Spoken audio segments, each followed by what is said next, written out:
Le petit déjeuner politique, 8h19, Philippe Juvin, maire LR de la Garenne-Colombes et chef des urgences de l'hôpital Pompidou. Oui, bonjour Philippe Juvin. Bonjour. Le Big Bang à gauche, la droite au placard, Macron qui consulte et l'incendie de la guerre en Ukraine. Et puis, comme vous êtes patron aussi des urgences à Pompidou, des nouvelles du Covid dans les hôpitaux, autant de questions que nous allons voir. Alors, commençons donc par cet accord effectivement à gauche qui provoque une fracture au PS. Schématiquement, la nouvelle génération dit oui à Jean-Luc Mélenchon, et de l'autre côté, les éléphants, Bernard Cazeneuve en tête ou Martine Aubry qui claque la porte.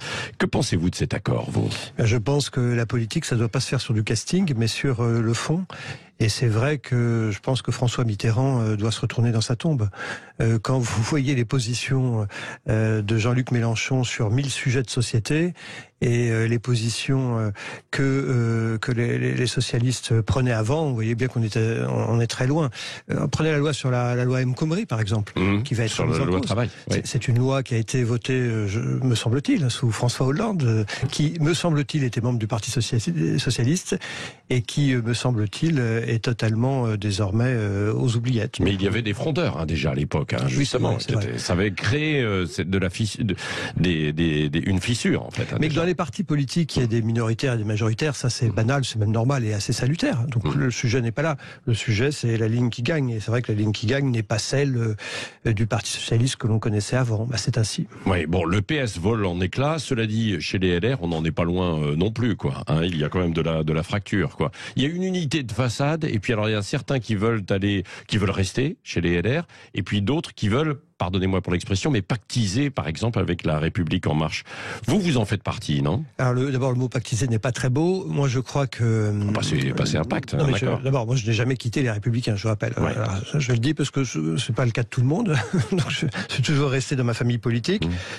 Dans un parti politique, comme je vous le disais il y a 2 minutes, il y a des courants qui sont forcément différents. Moi, je considère que le pays est extrêmement fractionné. J'ai très peur de la cohésion du corps social. Je pense que le corps social, aujourd'hui, se fissure en permanence. Il n'y a pas une seule manifestation qui se passe bien dans le pays. Il y a toujours des violences extrêmement fortes. Je vous rappelle quand même que 70% des Français, soit n'ont pas voté, soit ont voté pour un parti qui conteste les institutions et la manière de faire de la politique. Donc moi, je crois qu'un parti de gouvernement, c'est fait pour gouverner. Et c'est vrai que j'ai défendu dans mon parti, les Républicains, une ligne qui consistait à dire nous devons travailler comme le font les Allemands, avec des accords entre les partis de gouvernement. En Allemagne, l'équivalent de la gauche et l'équivalent de la droite s'opposent aux élections et signent des pactes de gouvernement. J'étais pour cela, mais je suis minoritaire. Le mot pacte aussi, oui, quoi. Mais je suis minoritaire. Oui, vous êtes minoritaire. Je l'accepte. Vous voyez, c'est pas dramatique. Non, mais alors,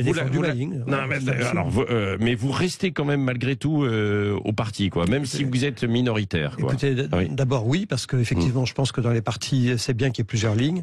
Vous savez, le philosophe Alain disait, quand 10 personnes qui pensent la même chose se réunissent, elles ne pensent plus. Donc c'est plutôt salutaire que dans un parti politique, les gens pensent différemment. La question ensuite, c'est qu'est-ce qu'on fait ? Moi, je suis dans le passé resté aux Républicains et je suis très heureux d'y rester aujourd'hui. Alors, il y a un conseil national, justement, des Républicains samedi. Qu'est-ce qui peut se passer ? Est-ce qu'il peut y avoir l'aggravation de cette fracture, quoi ? Et puis dire à ceux qui sont minoritaires, vous voulez signer avec la République en marche, et bien vous quittez le parti. Non, alors pas du tout. Je pense qu'aux Républicains, ils acceptent, enfin la majorité accepte évidemment qu'il y ait une minorité. Encore une fois, on ne pense pas tous la même chose. Qu'est-ce qui va se passer ? Je n'ai pas de boule de cristal. Non, mais on peut raisonnablement penser que la ligne majoritaire est effectivement majoritaire, celle qui est poussée par le président du parti, Christian Jacob, et les Républicains vont rester dans la position où ils sont, c'est-à-dire dans l'opposition. Moi, dans l'opposition, en présentant leur propre candidat, sans passer d'accord sur le terrain avec la République en marche, quoi. C'est ça qui va se passer, très probablement. Encore une fois, il faudra voir samedi. Mais il y en a qui peuvent basculer, quoi. Il y en a qui peuvent choisir de partir, bien sûr. En tout cas, si vous me posez la question, est-ce que c'est mon cas ? Non, moi je suis dans le parti et je pense que finalement, j'ai encore des idées à défendre dans cette famille. Alors, vous êtes assez proche aussi de Nicolas Sarkozy. À quoi joue l'ancien chef de l'État qui est reçu régulièrement par Emmanuel Macron ? Mais il ne joue pas, simplement, il s'est retiré de la vie politique active. Il reçoit les uns et les autres assez facilement pour leur prodiguer des conseils, faire des analyses politiques. Mais il n'a pas de mandat, mais il est toujours actif. Qu'un ancien président de la République rencontre l'actuel président de la République, je trouve que c'est normal. D'ailleurs, ce qui m'avait un peu chagriné à l'époque où François Hollande avait été président de la République, c'est qu'il n'y avait pas de relation entre François Hollande élu et Nicolas Sarkozy qui avait été élu avant lui. Moi, je crois que c'est bien que les hommes et les femmes de bonne volonté puissent travailler ensemble et s'échanger, comme on dit en médecine, de bonnes pratiques. Je suis un fan, vous savez, de Jules Romain, qui est un auteur qu'on ne lit plus, et le titre de son ouvrage chef-d'œuvre, ce sont Les hommes de bonne volonté. Moi, oui, mais enfin, ça ne vous a pas échappé qu'il reçoit Nicolas Sarkozy plus facilement, ou en tout cas, il rencontre plus facilement Emmanuel Macron que Valérie Pécresse. Donc, que le président Macron puisse facilement, encore une fois, recevoir ses prédécesseurs, ça me paraît une très bonne chose. Oui. Est-ce que vous pourriez être un ministre de la Santé dans le gouvernement qui sera formé, proposé par Emmanuel Macron? Vous voyez, je crois que c'est justement, pardonnez-moi, je suis toujours très heureux de venir chez vous, ce type de question qui aujourd'hui fait que 70% des Français ne votent plus ou votent contestataire, c'est que la politique n'est pas du casting, c'est pas un casting, c'est pas de savoir si c'est machin ou bidule. Mais non, mais puisque vous dites... Je vous le dis, ce n'est pas truc machin ou bidule. La politique, c'est... pourquoi faire, sur quel programme, etc. etc. Oui. C'est ça le sujet, c'est pas de savoir si c'est Juvin, Fontanet, Dupont ou Durand.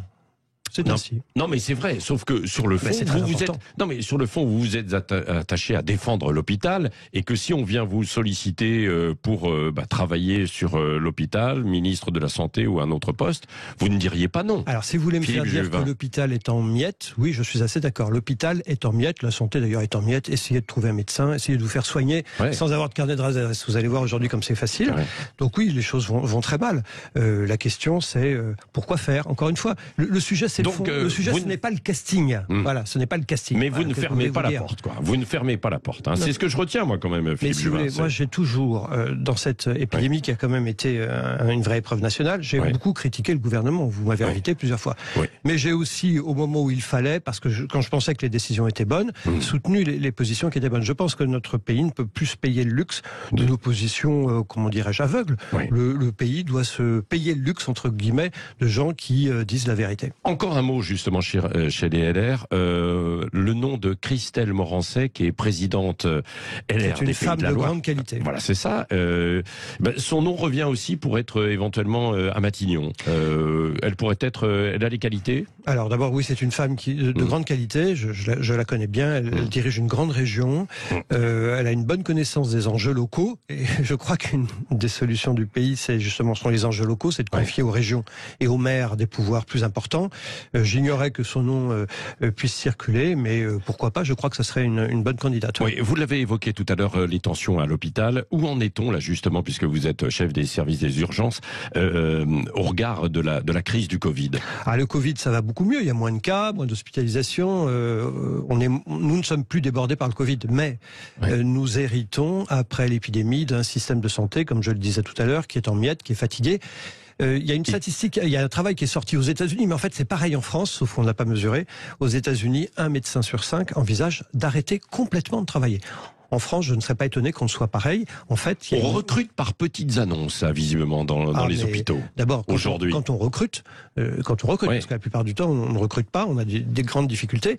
Mais dans toutes les catégories, les médecins, les infirmières de bloc, on a des interventions chirurgicales, comprenez-le, qui ne peuvent pas se faire aujourd'hui parce que nous manquons de personnel. Non pas parce que les postes ne sont pas ouverts, c'est pas un problème d'argent, c'est parce que tout simplement, les gens sont fatigués et usés. Alors, dans ces conditions, Philippe Juvin, est-ce qu'il ne faut pas réintégrer les soignants non vaccinés? Alors je ne sais pas répondre à cette question. Pour être très franc, j'en parlais avec un de mes collègues il y a encore une demi-heure.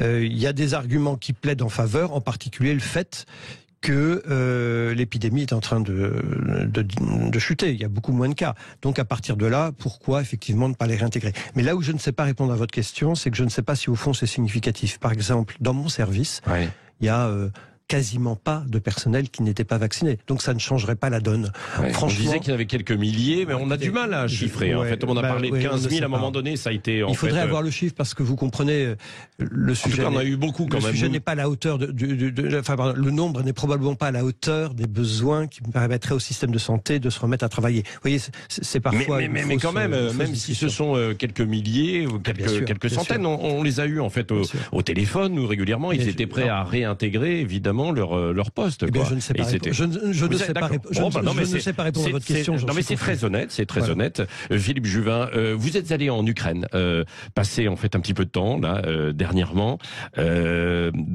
Racontez-nous, vous êtes allé où à l'ouest en fait du pays? Alors je suis parti pendant 2 semaines pour soigner les blessés là-bas et puis faire un peu de cours. Et en fait, quand je suis arrivé, les besoins c'était plutôt beaucoup de cours et moins de soins. Je suis allé dans plusieurs hôpitaux, à Lviv, qui est un très grand hôpital qui a été beaucoup de fois bombardé, dont on a beaucoup parlé, jusqu'à la frontière avec la Biélorussie au nord, où là j'ai fait de l'enseignement de ce qu'on appelle sauvetage au combat, c'est du secourisme de combat, à des soldats sur le front. Donc des cours à des soldats, des cours à des policiers, des cours à des civils. En Ukraine, il n'y a pas une seule commune où il n'y ait pas un centre de formation des civils qui se prépare à la guerre, à utiliser les armes. Et moi, je faisais les cours de secourisme. Et puis j'ai travaillé dans quelques hôpitaux. D'ailleurs, je reçois la semaine prochaine à l'hôpital Pompidou 3 médecins que j'ai rencontrés là-bas et qui viennent pendant une semaine voir comment nous travaillons. Oui, c'est ça. Est-ce que la France fait suffisamment pour aider l'Ukraine? Je crois qu'il y a des livraisons d'armes. Je suis pas dans le secret des dieux, ce qui est très bien. Ce qui est très bien parce qu'il faut les aider. C'est un peuple qui est agressé. Il faut pas retourner ce sont les Russes, les agresseurs. Je pense que peut-être nous pourrions faire un peu plus et peut-être aussi différemment, enfin en plus que les armes, c'est ce que je baptise la diplomatie sanitaire. L'idée c'est qu'il y a un besoin considérable de blessés de guerre là-bas, des milliers, qui pourraient être peut-être rapatriés dans quelques pays de l'Union européenne et opérés avant d'être renvoyés en Ukraine. Cette diplomatie sanitaire, elle serait peut-être politiquement moins coûteuse, parce que ça n'a pas la symbolique des armes, mais elle serait très appréciée du peuple ukrainien, qui est un peuple courageux.